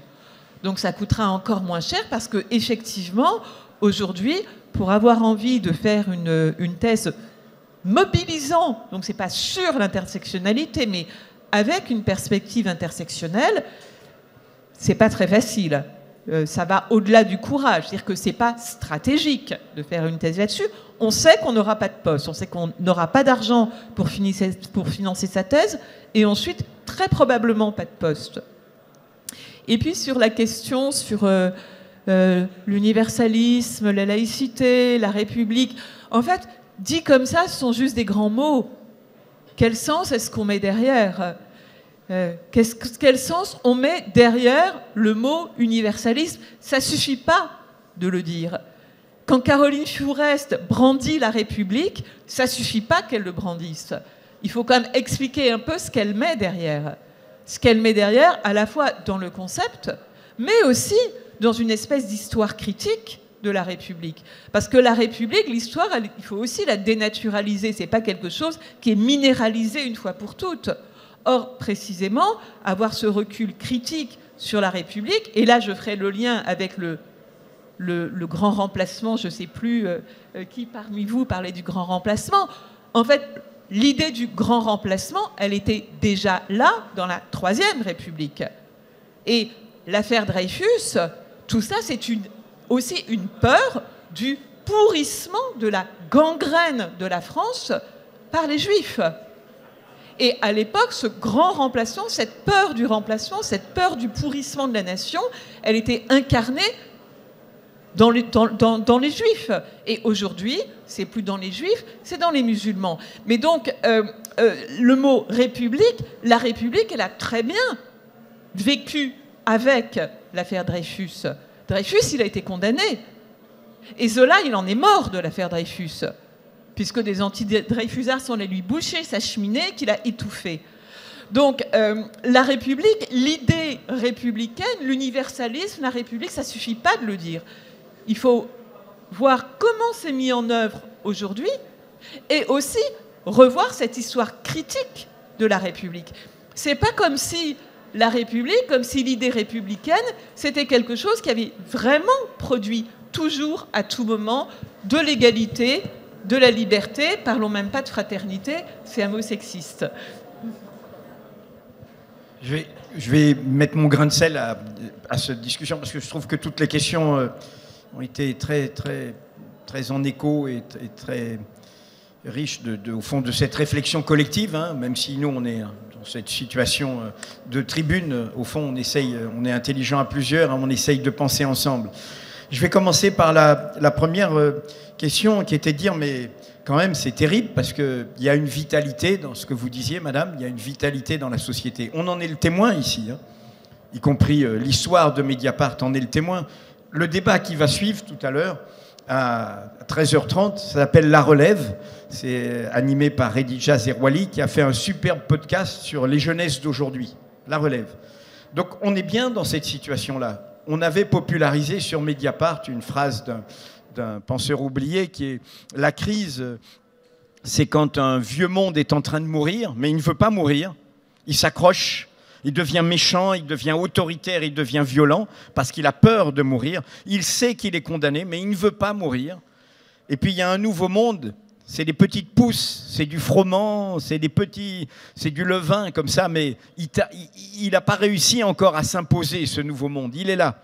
Mais il bouillonne, mais il n'a pas trouvé ses traductions politiques, il n'a pas trouvé ses traductions institutionnelles. Et la phrase, c'est d'Antonio Gramsci, c'est dans cet entre-deux, dans cet intervalle entre le vieux monde qui est en train de mourir, le nouveau monde qui tarde à naître, surgissent, il y a deux versions, il y a une version littérale et une version plus littéraire. La version littérale, c'est surgissent les phénomènes morbides les plus variés, et la traduction littéraire, c'est dans cet entre-deux surgissent les monstres. C'est de ça dont nous parlons. Et aujourd'hui, en effet, c'est monstrueux. On a parlé du grand remplacement. Le grand remplacement est une idéologie criminelle. Débattre du grand remplacement est une folie. C'est comme débattre de la solution finale. Cela commence avec des mots, mais ces mots installent l'idée qu'il y a un corps étranger en nous dont il va falloir se débarrasser. Et la référence au théâtre de l'antisémitisme moderne, de l'affaire Dreyfus en France, car c'est là que fut le laboratoire de l'antisémitisme moderne, il fut français. Cette idée qu'il y a un corps étranger en nous. Et donc, le bouc émissaire, c'était nos compatriotes juifs, ou les juifs venus d'Europe centrale. Et au bout du compte, si on avait dit à Drummond, l'auteur de La France juive, que 40 ans après, ces mots provoquaient un crime contre l'humanité, provoquaient le fait de détruire des personnes parce qu'elles sont nées juives, de les assassiner, des vieillards, des femmes, des enfants, tout le monde. Il aurait dit, mais comment dire, je ne suis pas un criminel. Il aurait dit, j'ai des amis juifs, probablement. Il aurait dit des choses comme ça. Sérieusement, le grand remplacement est du même ordre. Les gens qui en parlent, Renaud Camus, son inventeur, son publiciste, Éric Zemmour, et son complice Alain Finkielkraut, puisqu'il accepte d'en débattre tranquillement sur France Culture, ce sont des gens, évidemment, si on leur disait votre idéologie prépare peut-être dans 10 ans, dans 20 ans, dans 30 ans, dans 40 ans un crime, ils diraient vous êtes fous, en plus vous mélangez tout, etc. Bien sûr, mais ils sont sincères s'ils disent ça. Je ne leur fais pas de procès d'intention d'être des criminels masqués. Mais en revanche, dire le grand remplacement, c'est installer l'idée dans le débat français qu'une partie de notre peuple nous est étrangère. Et que cette partie est comme un corps étranger dont il faut se débarrasser pour se protéger. Hein ? Il nous contamine, il nous occupe, il nous colonise. Donc il faut s'en débarrasser. Et ce qui donne cette formule qui est employée dans le débat public de remigration. Il faut qu'il s'en aille. N'oubliez jamais, et c'est un ministre de la Troisième République qui suggère ça à Ribbentrop, le ministre des Affaires étrangères nazi, à Paris, après les accords de Munich. Ils disent quand même, il y en a trop. Dit le ministre de la Troisième République, il va mourir dans son lit tranquillement après. C'est dans un livre que je vous incite à lire, Récidive 1938, c'est rappelé. Et il dit aux ministres nazis, ils disent, mais il y a une solution, c'est Madagascar, qui était une grande île et une colonie française. Et on va se débarrasser et on va envoyer à l'époque, et les nazis sont passés à la solution finale que l'on sait. Donc je dis ça pour rappeler cette idée qu'on ne joue pas avec cela. Nous sommes tous ce que nous sommes, et les monstres, c'est évidemment ce que nous avons sous les yeux. Et ce que nous avons sous les yeux, en effet, c'est un débat totalement empuanti par cet agenda de l'extrême droite. Alors pourquoi l'est-il? Et en écho avec ce qu'ont dit Éric et Caroline, il l'est, et il faut le dire très clairement, et votre question est très juste, sur des personnes qui basculent, que l'on voit, et face à la terreur djihadiste, face à ce sentiment d'une guerre des civilisations, d'un choc des mondes. La vérité, c'est que nous avons une gauche française, dans sa diversité, dans ses gros bataillons électoraux, qui n'a pas fait barrage à cette montée de ces idéologies-là, qui n'a pas fait une digue solide, qui permette de les renvoyer aux marges. Il y aura toujours des pensées racistes, des pensées de l'inégalité. Éric a totalement raison. Notre adversaire historique, c'est le camp de l'inégalité naturelle.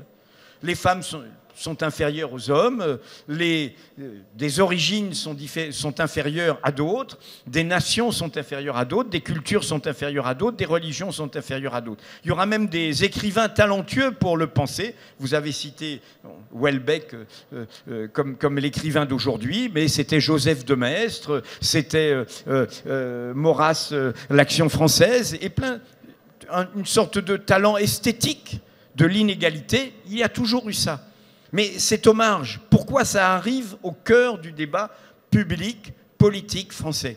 Ce qui est une exception, je dirais européenne, que ce soit à ce point au cœur de notre débat. La question, pour moi, et c'est ce que nous avons hélas documenté depuis que nous existons Mediapart, c'est qu'une grande partie des gauches n'a pas su faire barrière à ça, n'a pas su rester sur ce socle de l'égalité. Qui veut dire quoi? Et Caroline l'a dit, que la République, c'est un mouvement, que la République, c'est pas une immobilité, c'est pas une fixité. Si son moteur, c'est l'égalité, ça veut dire que ça bouge tout le temps. Il y a toujours de nouvelles frontières à conquérir, à dépasser pour l'égalité. La politique, toute une partie de la gauche, depuis la Révolution française, s'est longtemps habituée qu'elle soit une affaire d'hommes. Et aujourd'hui, non seulement il y a eu le premier féminisme, mais il y a le deuxième, MeToo, qui ébranle au cœur même des pratiques politiques, des entreprises, avec une jeunesse qui se mobilise là-dessus. De la même manière, les ouvriers, très longtemps, ils n'ont pas pu parler en leur nom. C'était des avocats, c'était des médecins, c'était des journalistes. Et à un moment, ils ont dit, on veut parler pour nous-mêmes. Et le premier parti de gauche français, on dirait aujourd'hui un parti communautariste, s'appelait Parti ouvrier de France. Parti ouvrier. On parle comme ouvrier. Et ainsi de suite. Et donc, il y a toujours ce mouvement-là. Et donc, vouloir fixer, immobiliser la République, et l'exemple même, c'est la laïcité. La loi de 1905 est une loi de mouvement. Elle reconnaît des cultes minoritaires, ce qui est un événement totalement fou. Elle en oublie un. Colonialisme oblige l'islam. Mais elle reconnaît le protestantisme et le judaïsme, à égalité avec le culte ultra-majoritaire qui était à l'époque le catholicisme. C'est une révolution totale. Et qui va produire quoi? Un mouvement au sein du catholicisme. Cette idée libérale que si tu viens aux causes communes de l'égalité, tu peux venir avec ta croix, tu peux venir avec ta soutane, tu peux venir tel que tu es, mais tu viens aux causes communes de l'égalité. Tu ne viens pas imposer ton dogme dans l'espace public. Et ça a donné quoi? Et ils sont ici avec la CIMAD, le service œcuménique d'entraide. ça a donné le christianisme social, ça a donné des chrétiens qui se sont mis en mouvement avec la société. Donc le vrai problème, pour revenir au point de départ de la première intervention, c'est que nous avons, et c'est ça que nous vivons comme une douleur, nous sentons cette vitalité, mais il y a un fossé entre cette vitalité et l'expression politique, et la traduction politique. Parce qu'il y a eu tout un monde politique qui n'a pas voulu suffisamment apprendre de la société, écouter la société, accompagner la société. Lors de notre dernier festival, celui de 2019, le premier débat, c'était avec les Gilets jaunes. Ils étaient là, apprendre de la société. Les Gilets jaunes, personne n'a décidé qu'ils devaient descendre dans la rue. C'est venu d'eux-mêmes sur la question de la vie chère, dans la confusion, avec des gens de toutes origines, avec une extrême droite qui a essayé d'instrumentaliser au début. Et puis il y a une dynamique. Et puis il y a un mouvement qui se passe. Et il y a une politisation naturelle. Et donc, quel est le camp de l'émancipation? Qu'est-ce qu'il fait dans ces cas-là? Il accompagne, il apprend, il ne se comporte pas comme un professeur rouge d'en haut qui sait mieux que le peuple ce qui est bon pour lui. Il apprend de cette dynamique-là. Il apprend, et c'est pour ça que les sociologues sont importants aussi, il apprend de la réalité concrète de la société. Donc, voilà notre problème aujourd'hui. Notre problème, c'est de faire vivre cette vitalité, mais il y a un fossé entre cette vitalité et sa traduction politique. En écoutant Caroline, je pensais à quelque chose pour donner de l'optimisme qui a été comme un baume au cœur cet été. Il y a eu un monsieur qui a fêté ses 100 ans au Sénégal, à Dakar. Il s'appelle Amadou Mokhtarbo. Il a 100 ans, il était le premier homme du tiers-monde à diriger l'UNESCO, l'Organisation mondiale de la culture et de l'éducation. Et il y a eu un colloque en visio, enfin, sauf les gens qui étaient au Sénégal, à Dakar, d'hommage à ce monsieur qui est vivant, où je suis intervenu sur la liberté de l'information, etc. Et l'un des organisateurs est un philosophe qui vit en France et qui est internationalement connu, qui est sénégalais. Au Sénégal, on est majoritairement de culture ou de pratique musulmane, qui est Doudou Diène. Je pense que vous le connaissez. Et Doudou Diène, s'adressant à la jeunesse du Sénégal, a dit « Mais vous savez, moi je vis en France. N'arrêtez d'être triste, parce que vous savez, ici,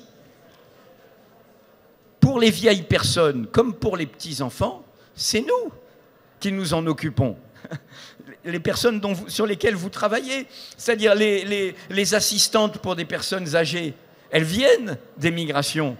Les nounous pour les petits-enfants à l'école, elles viennent des migrations. Et donc il a fait avec beaucoup d'humour en disant, vous savez, je suis dans cette société-là, mais cette société, qu'il s'agisse des plus jeunes ou des plus vieux, elle a besoin de nous.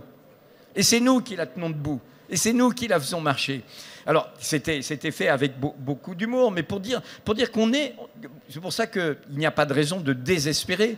On est dans ce mouvement-là. Mais on est dans un moment immense, et j'en terminerai là sur ce que j'ai voulu dire tout à l'heure en parlant de la question coloniale. Je pense que, au fond, nous n'avons pas dénoué des placards français. Nous n'avons pas dénoué, et c'est pour ça que les programmes scolaires sur l'enseignement de la guerre d'Algérie ont pas mal bougé. Il y a beaucoup de livres, il y a beaucoup de pédagogie, tout ça. Le problème, c'est notre imaginaire commun. J'ai fait cette résonance avec la catastrophe européenne et le génocide des Juifs d'Europe. Ma génération s'est battue pour qu'on ait le discours du Veldiv en 1995. Elle s'est battue contre un président de gauche, François Mitterrand, qui fermait le placard, qui ne voulait pas reconnaître la responsabilité de l'État français, de la majorité, des élites étatiques, administratives, économiques, intellectuelles, médiatiques dans le génocide des Juifs d'Europe, de la contribution, la collaboration aux nazis. Ce n'étaient pas des fascistes, hein. Pour revenir à la question de monsieur, c'est des gens qui sont passés du côté obscur de la force, qui se sont dit on va suivre ce mouvement. Et donc nous avons obtenu ce discours symbolique, qui est très important, qui est de dire voilà, nous reconnaissons cette faute. Ce n'est pas la République, mais c'est l'État français. Donc nous le reconnaissons, nous le mettons sur la table. Ça a donné les plaques que vous voyez sur les écoles, ça a donné le souvenir des déportations, de ces violences. Ce discours-là, nous ne l'avons pas sur la question coloniale. Et c'est une très longue durée. Il y a l'esclavage, il y a Haïti, il y a les émancipations, il y a les crimes coloniaux, il y a etc. Nous ne l'avons pas, on l'a par petits bouts.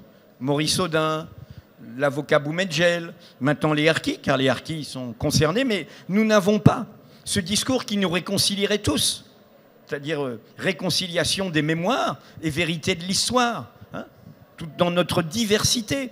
Tout ça est présent dans toutes les familles, y compris les familles où il y a eu des gens qui ont été appelés pendant les guerres coloniales, etc. Ce grand moment, nous ne l'avons pas. Nous ne l'avons pas. Et c'est là où on en revient à gauche-droite, c'est-à-dire ce fait d'avoir un imaginaire qui nous rassemble. C'est-à-dire que nous, on résiste tous ici à tout cela, mais on a besoin d'un imaginaire plus fort qui nous élève et qui nous rassemble là-dessus. Nous avons encore 10 minutes. Si peut-être que vous voulez ajouter quelque chose après ma petite tirade ou pas du tout, en écho. Je dirais une chose, enfin il y a une violence qui se traduit par le fait que dans ce livre collectif, plusieurs des contributrices et contributeurs subissent des menaces, y compris des menaces de mort, plusieurs. Et avec, pour certaines, depuis des années, des attaques violentes sur leur corps, sur leur travail en même temps, sur ce qu'elles sont, parce que ce sont des femmes, parce qu'elles appartiennent à des minorités sexuelles, ou bien à des minorités raciales, ou bien parce que juives. Tout cela en même temps. Je crois qu'il y a une très grande violence aujourd'hui qui est autorisée, légitimée par les pouvoirs publics. Je crois qu'il est important de le dire parce que si on parlait de Zola tout à l'heure, on n'est pas dans un monde qui n'ait aucun rapport. D'un côté, les choses bougent, de l'autre, la violence de la réaction est très grande. Il ne s'agit pas, bien sûr, d'être alarmiste, mais de dire que c'est une bataille politique et que dans cette bataille politique, nous avons, chacune et chacun à notre place, une responsabilité. En tant qu'universitaires, nous avons d'abord une responsabilité universitaire qui est pédagogique. On ne doit pas dire n'importe quoi. Et deuxièmement, qui est aussi d'accepter la règle du jeu universitaire. Je suis très frappé du fait qu'on organise des débats dans les médias pour savoir si la science est scientifique. Depuis quand ça va être dans des tribunes, dans différents magazines, je ne vais pas redonner de nom, qu'on juge de la scientificité. Par exemple, moi, Marianne, m'attaque sur mes diplômes en disant que je les ai obtenus par copinage. Ça veut dire quoi? Ça veut dire qu'en fait, il y a un tribunal médiatique de la scientificité. Le Figaro veut m'interviewer, j'ai refusé, pour me demander de justifier mes méthodes scientifiques. Je ne sais pas si vous mesurez l'absurdité du fait que les médias, mais aussi certains intellectuels qui revendiquent la scientificité, interviennent dans l'espace médiatique pour dire que telle ou telle chose n'est pas scientifique. Là, il y a un risque très grave, c'est le fait que, au fond, aujourd'hui, on voit bien que la bataille pour la vérité, si elle se joue dans cet espace-là, eh bien, elle est perdue d'avance.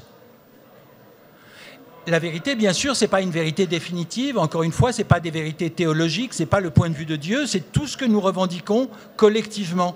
Le savoir est situé. Les intervenantes et intervenants dans cet ouvrage parlent à partir de leur position, à partir de leur expérience. Mais justement, le savoir, il est ancré dans la réalité d'une expérience. Il n'est pas en dehors du monde, mais il est soumis à des règles. Ne pas dire n'importe quoi. Et aujourd'hui, l'idée d'exposer publiquement, médiatiquement, la question de savoir qu'est-ce qui est scientifique et qu'est-ce qui ne l'est pas, si on voulait se représenter ce que ça veut dire, imaginez la même chose sur le climat. C'est ce qui est en train de se passer pour les travaux des sciences sociales. En écho, je vais repasser la parole à Caroline, à ce que vient de dire Éric. Ne pas dire n'importe quoi. Et voyez bien comment le fait de refuser la vérité avec un petit v et des S comme un puzzle, hein, une vérité produite, construite, évolutive, vérifiée, mais concrète. Hein, c'est pas relatif tout ça. C'est pas des opinions. Ça accompagne le fait de lâcher les horreurs. Nous l'avons vu cet été. Dieu sait si Mediapart a documenté l'autoritarisme et les mensonges et l'impéritie de la politique sanitaire du pouvoir, sa verticalité. Dieu sait si nous avons été actifs dans notre travail d'information là-dessus. Mais comme vous l'avez vu, tout ça a fini par manque de traduction politique et on en revient sur le fait de comment les forces politiques, après nous non de la société, sont avec la société, défendent par exemple ce que serait qu'une politique sanitaire vraiment dans un esprit de partage et d'émancipation.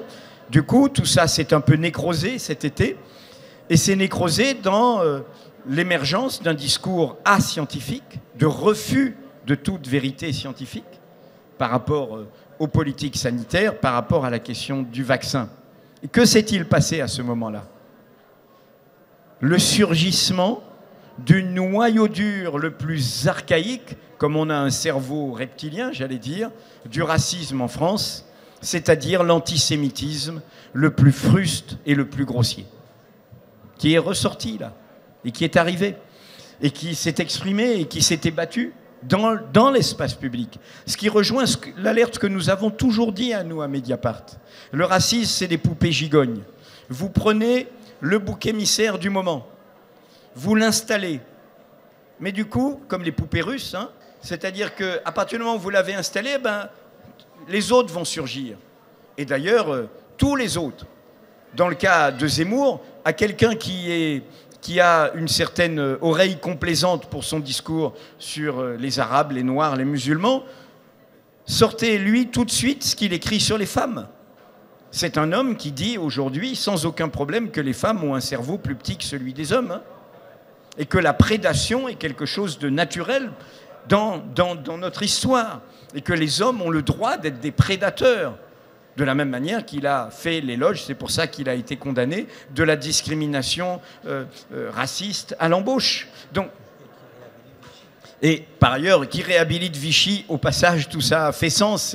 Et tout ça. Donc, c'est vraiment toute cette pédagogie qu'il faut faire, comme du porte-à-porte dans la société elle-même, sur cette réalité, dans la mesure où nous n'irons pas le faire sur le plateau de CNews. À vous, Caroline. Peut-être que la dernière chose que je dirais, c'est justement du côté de la savante, pour revenir sur cette notion dont on parle, savoir situer, et peut-être pour l'expliquer un peu plus, parce que finalement c'est quelque chose qui peut sembler assez obscur. Savoir situer, ça veut dire, c'est une manière justement de sortir de l'espèce de binarisme entre universalisme et relativisme. L'universalisme, c'est dire finalement il y a des normes scientifiques ou des surplombantes qui valent pour tout le monde, et le relativisme, c'est renvoyer chacun à sa culture, entre guillemets, et à sa position. Dire, au fond, tout le monde a raison, ça dépend d'où on parle. La notion de savoir situer, elle nous intéresse parce que elle permet de tendre à une forme d'objectivité et de vérité. C'est dire, je parle, je suis à tel endroit dans la société, donc je ne suis pas neutre, mais c'est parce que je sais que je ne suis pas neutre, et parce que j'analyse d'où moi-même je parle, et donc que je prends en considération ma subjectivité, que je peux après avoir une forme d'objectivité. Donc le passage à cette recherche d'une vérité qu'on construit effectivement ensemble passe par une critique de son propre ancrage et de sa propre position. Et ça me semble quelque chose de très intéressant et de très important méthodologiquement pour tout le monde, qui permet justement une ouverture dialogique la plus large possible, puisque à partir du moment où tout le monde est situé, il y a une universalité de l'expérience de la situation, et l'analyse de sa propre situation permet d'aller vers l'altérité. Bien, voilà, aller vers l'autre. Donc, vous allez profiter du festival, mais maintenant, place à la relève, place à la génération qui fait Mediapart aujourd'hui. Moi, je suis pas loin de je sais pas où, mais en tout cas, voilà, le passage de témoin se fait. Et donc, Redidja Zerawali va vous présenter la relève. Vous pouvez écouter son podcast quelque part par là, et elle va venir. Il y a tous les jeunes et qu'elle a écoutés, enregistrés sont là, et tous leurs copains sont au festival là. Donc, la relève est là. Bon festival. Et merci à Eric et à Caroline. Et téléchargez le e-book.